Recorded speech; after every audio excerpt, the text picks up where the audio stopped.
carta de Paulo aos Filipenses, no capítulo 3. No mais, meus irmãos, regozijai-vos no Senhor. Escrever-vos as mesmas coisas não me é penoso, para vós é segurança. Amém? Você pode se assentar. Bom,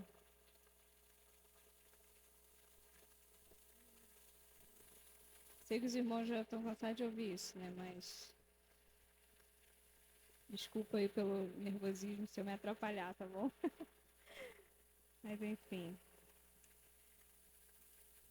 Paulo, ele vem dizer duas coisas aqui neste versículo que me chamaram bastante atenção, né? A primeira coisa, regozijai no Senhor. E a segunda é que ele não se cansava, né, de repetir alguns ensinamentos, né? E isso era segurança, né? E a gente vê que a repetição, ela é uma ferramenta poderosa, né, para nos fazer aprender, né, e memorizarmos alguma coisa, né, algum ensinamento. E a Bíblia, ela vai trazer, né, por diversas vezes, um ensinamento que é o que Paulo vai dizer aqui, que é o regozijai-vos, né, que é a alegria, né? Esse é o tema que vai falar aqui, né? Eu coloquei como título Alegrai-vos no Senhor. E existem, né, alguns tipos de alegria. Eu separei aqui dois tipos de alegria, que uma é a alegria natural e a outra a alegria espiritual. A natural, né, a gente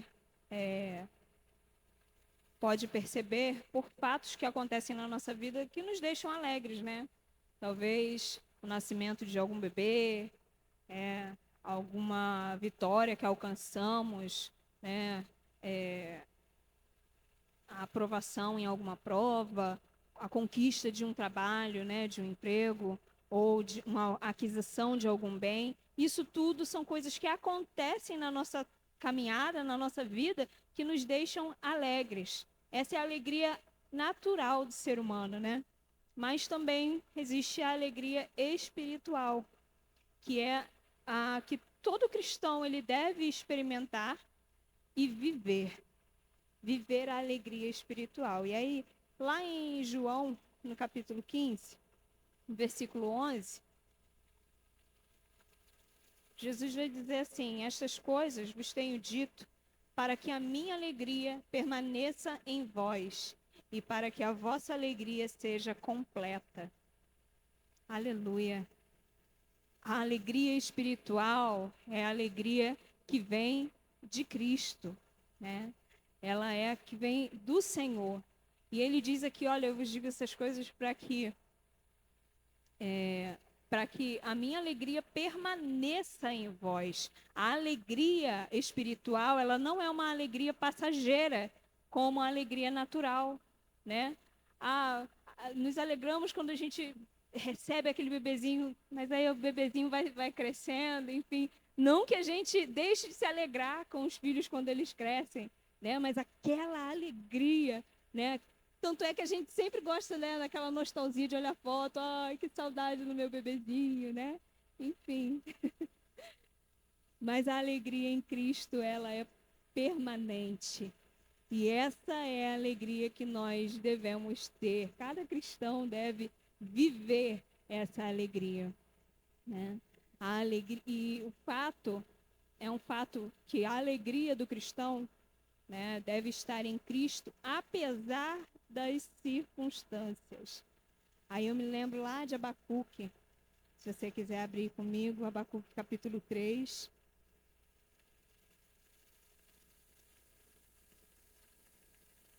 Versículo 17 e o versículo 18. O cristão deve se alegrar apesar daquilo que esteja passando, né? Como Abacuque aqui ele diz, versículo 17: mesmo que a figueira não floresça, nem haja fruto na videira, ainda que o trabalho das oliveiras falhe e os campos não produzam alimento, ainda que o rebanho seja cortado do seu aprisco e ainda que não haja gado nos estábulos, ainda assim regozijarei no Senhor, exultarei no Deus da minha salvação. Versículo 19: o Senhor Deus é a minha força, e ele fará os meus pés como os das corças, e me fará andar sobre sobre os meus lugares altos, né? Então, aqui a gente vê, né, um, um cenário de dificuldade, um cenário de escassez, mas Abacuque aqui vai dizer que ainda assim, apesar de todas aquelas coisas estarem acontecendo, ele se alegrava no Senhor. E às vezes a gente até diz, né? A gente, né, até canta, né? Ainda que a figueira, né? É tão bom a gente cantar, né?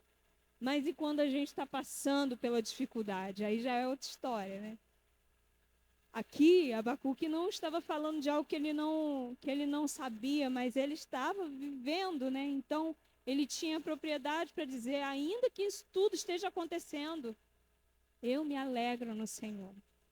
Que a minha alegria não depende da fartura, a minha alegria não depende da minha prosperidade, mas a minha alegria está no Senhor. O Senhor é a minha força. Assim também devemos nós, como servos de Cristo, como cristãos, né, viver e andar. E quando Paulo ele vai escrever, né, aos Filipenses, ele escreve essa carta em meio a uma prisão. Ele está lá preso e ele escreve aos Filipenses, deixando claro que aquela circunstância ela não abalou, não tirou a sua alegria, né?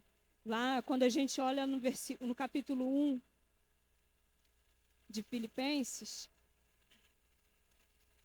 do versículo 12 até o versículo 18, diz assim, olha: mas quero que saibais, irmãos, que as coisas que me aconteceram contribuíram para maior proveito do Evangelho, de maneira que as minhas prisões em Cristo se tornaram conhecidas em todo o palácio e em todos os demais lugares. E muitos dos irmãos no Senhor, adquirindo confiança com as minhas prisões, estão muito mais corajosos para falar a palavra sem temor.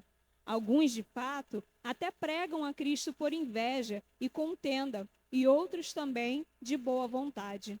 Uns pregam a Cristo por contenda, não sinceramente, julgando acrescentar aflição às minhas prisões, mas outros por amor, sabendo que fui posto para a defesa do Evangelho. Mas que importa? Não obstante, de todo modo, seja na pretensão, seja na verdade, Cristo seja pregado, e nisso me regozijo. Sim, me regozijarei. Aleluia. Aquela prisão, ela teve um propósito maior. Aqui Paulo ele vem se alegrar porque aquela situação que ele estava passando, ainda que dificultosa, e olha, a alegria no Senhor, ela não tira a dor que nós vamos passar, que nós temos que passar. Ela não tira o pesar, mas ela nos faz enxergar algo além. E é por isso que nos alegramos. Aqui, Paulo enxergou algo além. Ele não ficou preso naquela circunstância. Quantos, né, no lugar de Paulo, se enclausurado, né? Ficariam enclausurados na sua própria lamentação, na sua própria tristeza, né? Deixando cada vez mais, né, a tristeza dominar. Mas Paulo aqui não, ele enxergou algo a mais, ele viu que aquela situação que ele estava passando estava rendendo glória a Cristo Jesus. Estava fazendo com que irmãos fossem fortalecidos e se encorajassem a falar a verdade, né? Tivessem ele como exemplo e assim como ele pregar a Cristo. E é claro que alguns, por inveja, começaram também a pregar, mas não com boa intenção. Mas aí já era eles com Deus. O que Paulo estava alegre ali era que Cristo estava sendo anunciado. Não importa se por boa intenção ou se a intenção daqueles era causar mais tristeza, pensando, né, eles que causariam mais tristeza no coração de Paulo. Pelo contrário, né, como a gente fala, né, o tiro saiu pela culatra, né? Enfim, foi o contrário que aconteceu. Paulo se alegrou. Então, nós vemos, né, o exemplo. Ele aqui, ele vai nos ensinar algo que ele também estava vivendo. Ele não estava falando algo que, né, porque às vezes a gente fala algumas coisas porque a gente sabe que é verdade, mas a gente ainda não teve a experiência de passar por aquilo, né? Mas aqui não, aqui ele teve aquela experiência e ele tomou, né, aquela verdade para si, assim como os discípulos, né? Em todo tempo, né, se alegrando no Senhor, ainda que em meio às dificuldades, em meio às tempestades, né? E a gente olha algumas situações e a gente vê que muitas pessoas se decepcionam com o Evangelho, se decepcionam com Jesus, mas não com Jesus, porque Jesus fez algo ou deixou de fazer algo, mas porque receberam alguma promessa que Jesus não fez, né? E aí, porque não receberam a casa própria, se desviam da fé, porque não conseguiram, né, fazer com que a empresa fosse de vento em popa, se afastaram, porque faliram, porque ou até mesmo perderam algum ente querido e até culparam a Jesus, deixaram que a tristeza minasse a fé, roubasse a fé. Mas, na verdade, eu acredito que essas pessoas realmente elas não compreenderam o que é verdadeiramente o Evangelho. Porque nós não devemos nos alegrar pelas coisas, como foi falado aqui, a gente louva ao Senhor pelo que Ele é, né, e pelo que Ele faz. A gente deve louvar o Senhor pelo que Ele faz, sim, mas devemos louvá-lo pelo que Ele é também, né? Então, o que Ele fez de mais importante para nós?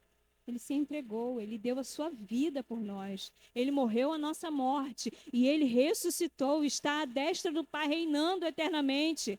E assim como ele ressuscitou, nós temos a promessa de um dia também ressuscitarmos, aleluia, e reinarmos com Cristo e vivermos com ele na eternidade, ao lado do nosso Senhor.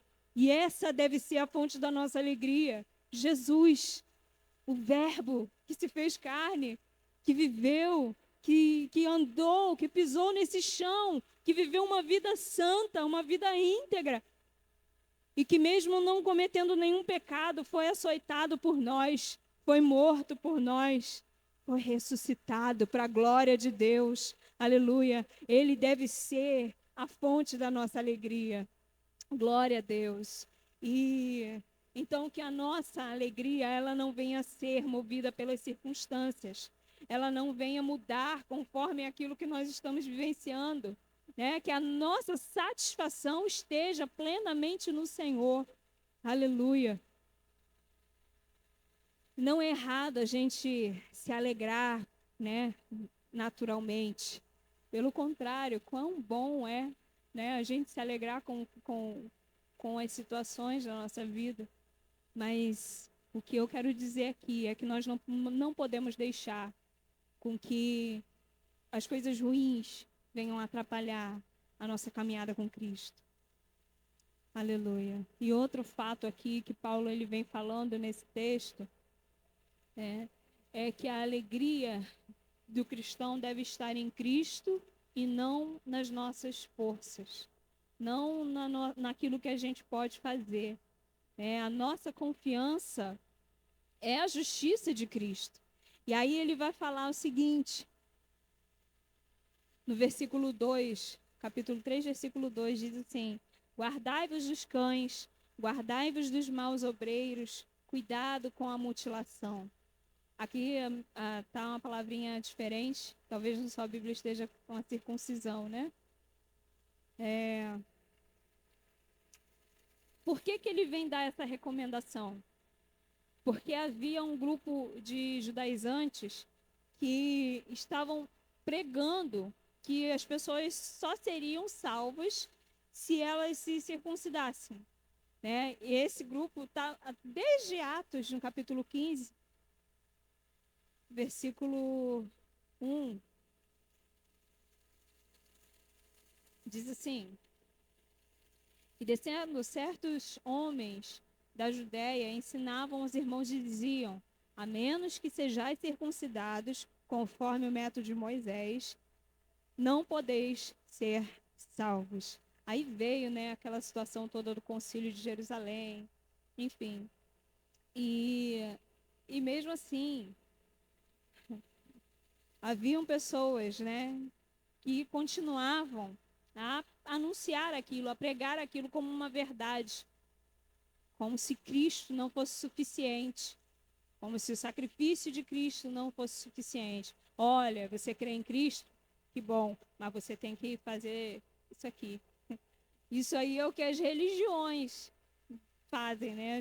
O que as religiões obrigam as pessoas a fazerem, né?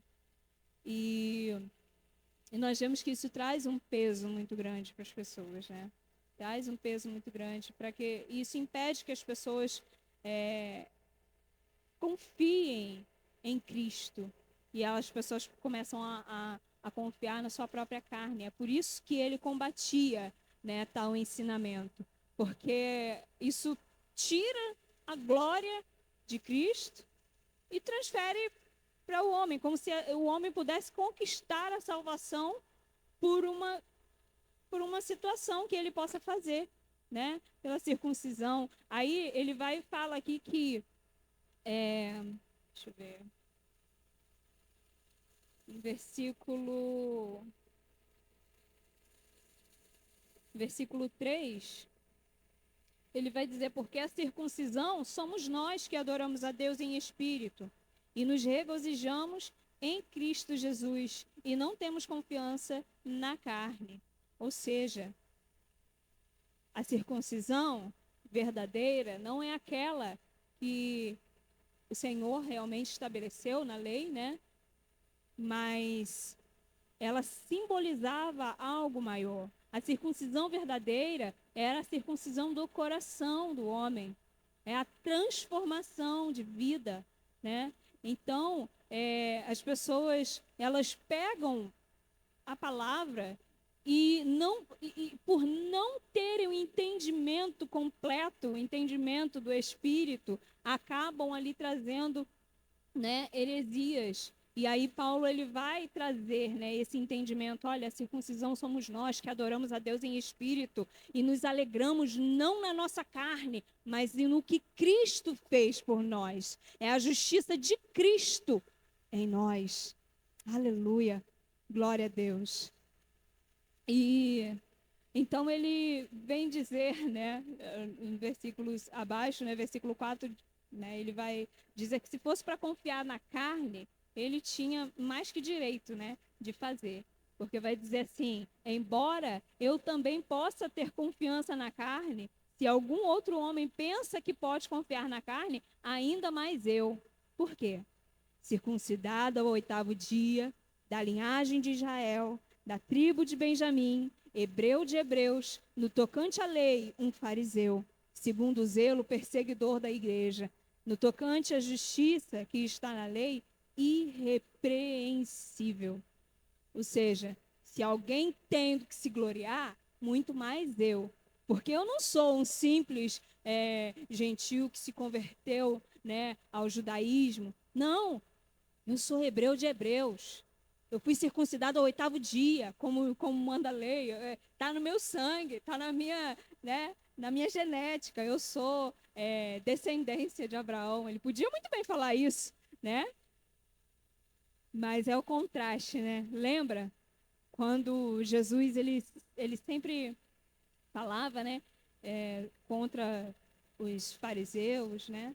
Os escribas. Aí eles vão dizer assim: olha, mas nós somos descendência de Abraão, né? E aí Jesus vai e corta eles na hora, né? Fala: olha, não digam que vocês são descendentes de Abraão. Se vocês fossem de verdade descendentes de Abraão, vocês se alegrariam em mim, assim como Abraão me viu e se alegrou em mim. Aleluia. E aí Paulo, na sua humildade, ele vem dizer: olha, se fosse para me regozijar nisso, né, eu teria todo o direito, porque eu sou da tribo de Benjamim, né? Hebreu de hebreus, no tocante à lei, um fariseu zeloso, tão zeloso que perseguia a igreja, achando que estava certo, né? Pelo zelo. Estava errado? Estava, mas na sinceridade dele, naquilo que ele havia aprendido, né? Ele era sincero no zelo do Senhor. E aí, ele vai dizer que, apesar de tudo isso, ele considerava todas essas coisas como esterco. Versículo 7 vai dizer assim: mas as coisas que para mim eram consideradas como ganho, reputei-as como perda por Cristo. Ou seja, Cristo é mais importante do que rituais de cerimônias, né? Era mais importante do que preceitos de homem. Era mais importante, né, do que o que os homens iriam achar ou não, do que os homens podiam ver ou não. E aí eu tenho uma experiência de que quando eu era bem nova na fé, né? Bem inexperiente, não estava muito bem firmada. Eu lembro que tinha certas pessoas que passavam por mim na rua e se eu tivesse vestida como uma crente, vamos colocar entre aspas, né, de saia, de blusa de manga e tal, eles me davam a paz do Senhor. Mas se eu tivesse de bermuda, ou de calça, ou de blusa, né, regata, eu já não tinha paz do Senhor para mim. Era bom dia, boa tarde, boa tarde. Amém, que eles ainda continuavam falando, né? Mas não me dava paz do Senhor de jeito nenhum. E aquilo afligia meu coração e falava, trazia um peso tão grande para mim que eu ficava diversas vezes, quando eu colocava uma calça, eu falava: será que estou certo, estou errado, estou certo, estou errado? Aquilo vinha me consumindo, né? E isso acontece muitas das vezes. Mas agora eu tenho o entendimento de que não são essas coisas que me fazem ter salvação em Cristo Jesus. É claro que eu não estou falando aqui de decência, porque como diz, né, quem é do céu se veste como alguém do céu, não se veste de qualquer forma, né? É claro que a pessoa que tem o Espírito Santo, ela vai, né, procurar se vestir com ordem, com decência, de forma, né, que não venha trazer escândalo para o Senhor. Mas não é que todo crente tem que andar desse jeito, tem que se enquadrar naquela forma. Não. Porque isso, assim como para mim, me causava uma tristeza, me causava dúvidas, eu tenho certeza que eu não era a única. Eu tenho certeza que muitos outros também ficavam presos debaixo desse jugo, né? E esse jugo de julgamento de homens. E aqui é exatamente isso, porque os homens julgavam que tinha que se circuncidar, não enxergando a verdade por trás daquilo que Deus estabeleceu, né? A circuncisão, não enxergavam além daquilo, que aquilo era uma sombra. Mas Cristo em nós, o Espírito Santo de Deus em nós, agindo em nossas vidas, essa é a circuncisão verdadeira, né? Então, versículo 8 vai dizer, na verdade, tenho também por perda todas essas coisas, pela experiência do conhecimento de Cristo Jesus, meu Senhor, pelo qual sofri a perda de todas as coisas e considero como esterco, para que possa ganhar a Cristo e seja achado nele, e não tendo a minha própria justiça que vem da lei, mas a que vem pela fé de Cristo, a justiça que vem de Deus pela fé. Então, que Cristo em nós seja mais importante do que preceitos de homens, né? Obrigações de homens. Que Cristo seja mais importante do que apenas religião por si só, né? E aqui também Paulo vai dizer que ter um relacionamento íntimo, ter um relacionamento sincero com Cristo é muito mais importante do que mostrar uma falsa santidade, né, para os homens, ou até mesmo para si mesmo. Porque ele vai falar aqui, na verdade, tenho por perda todas essas coisas, pela excelência do conhecimento de Cristo Jesus, meu Senhor, no qual sofri a perda de todas as coisas e considero como um esterco. Ou seja, essas coisas não servem. Não servem para nada, só servem para as pessoas olharem para mim e dizer, olha, é santo, hein? Né? Mas e dentro? E a intenção? E o coração como está? Né? Isso só serve para uma aparência de santidade. Então, aí vai dizer, e considero como esterco para que eu possa ganhar a Cristo. Ou seja, para ter Cristo é preciso abandonar certas coisas. Né? Porque eu não posso me gloriar na minha própria força e me gloriar ao mesmo tempo em Jesus, no que ele fez, ou um ou outro. Né? Então eu considero aquilo tudo como perda. Né? Coisas que eu fiz, coisas que eu aprendi, que eu achava que era o certo, eu deixei tudo para trás para que eu possa ganhar a Cristo e seja achado nele, não tendo a minha própria justiça que vem da lei, mas a que vem pela fé de Cristo, a justiça que vem de Deus pela fé. A nossa alegria deve estar em conhecer a Cristo. Deve estar não somente de conhecer a letra, não só um conhecimento intelectual, mas de ter intimidade com Ele, de estar nele, como ele fala aqui, de ser achado nele. Aleluia. De ser participante de Cristo. Ele vai dizer no versículo 10, para conhecê-lo e o poder da sua ressurreição e participação em seus sofrimentos, sendo feito conforme a sua morte, para ver se de alguma maneira eu possa chegar à ressurreição dos mortos. Ou seja, a nossa alegria deve estar em ser participante de Cristo, de estar nele, de estar ligado a ele. Não só nas coisas, né, que só vão nos fazer nos alegrar naturalmente, mas também nos sofrimentos, né? Como diz aqui, participantes dos seus sofrimentos. Aí a gente olha lá para Atos, no capítulo 5.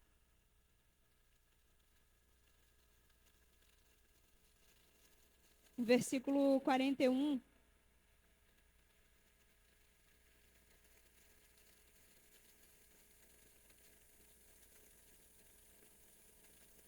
Quando os apóstolos são perseguidos, né? E aí, no versículo 41 vai dizer assim: e eles partiram da presença do conselho, regozijando-se de terem sido considerados dignos de sofrer vergonha pelo seu nome. Aleluia. Eles se alegraram pelo fato de que eles foram considerados dignos de sofrer por Cristo. Sofrer por amor do Senhor. E aí, eu me lembro quando Jesus ele fala, olha, quando vos injuriarem, quando vos perseguirem, né, alegrai-vos, porque assim fizeram com os profetas. Né? E aí, né, eu creio que que nesse momento, quando eles passaram por tudo aquilo, o Espírito Santo trouxe à memória as palavras de Jesus.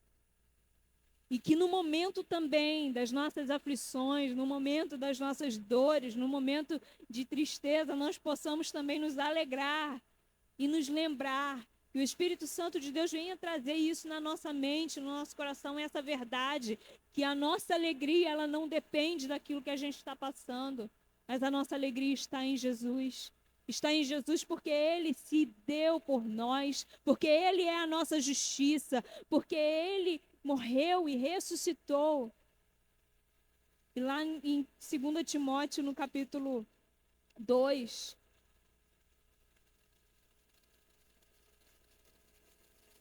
no versículo 11 e versículo 12, vai dizer: esta é uma palavra fiel, que se morrermos com Ele, também viveremos com Ele. Se sofremos, também reinaremos com Ele. E se o negarmos, Ele também nos negará. Se sofrermos, também reinaremos com Ele. Ou seja, se nós somos participantes do sofrimento dele, também teremos participação na sua glória. Quando ele vier, aleluia, na sua glória, então seremos, estaremos junto com ele para reinarmos na eternidade, para estarmos para sempre e sempre com o nosso Senhor. E isso é que deve encher o nosso coração. São essas coisas, são essas verdades que tem que encher os nossos olhos, que tem que encher o nosso coração de alegria, para que nós venhamos permanecer nele em todo o tempo, para que nós não venhamos deixar com que coisas que acontecem no nosso cotidiano venham nos afastar dele. E aí a gente venha cair no erro, e aí a gente venha se deixar levar, e novamente cair no pecado, ou nos afastarmos, abandonarmos a fé. Que isso não venha acontecer com nenhum de nós. Que primeiramente a nossa alegria não dependa das circunstâncias, e que a nossa alegria também não venha depender do que nós fazemos, mas que nós venhamos nos alegrar na justiça de Cristo em nós. Em nome de Jesus. Essa foi a palavra que o Senhor, Ele colocou no meu coração, uma palavra rápida, simples, mas é uma verdade que nós precisamos ter sempre no nosso coração.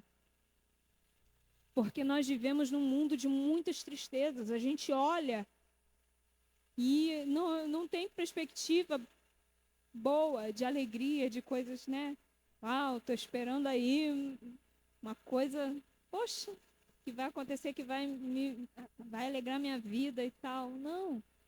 O que alegra a tua vida já aconteceu, que foi Cristo enviado a esse mundo por nós.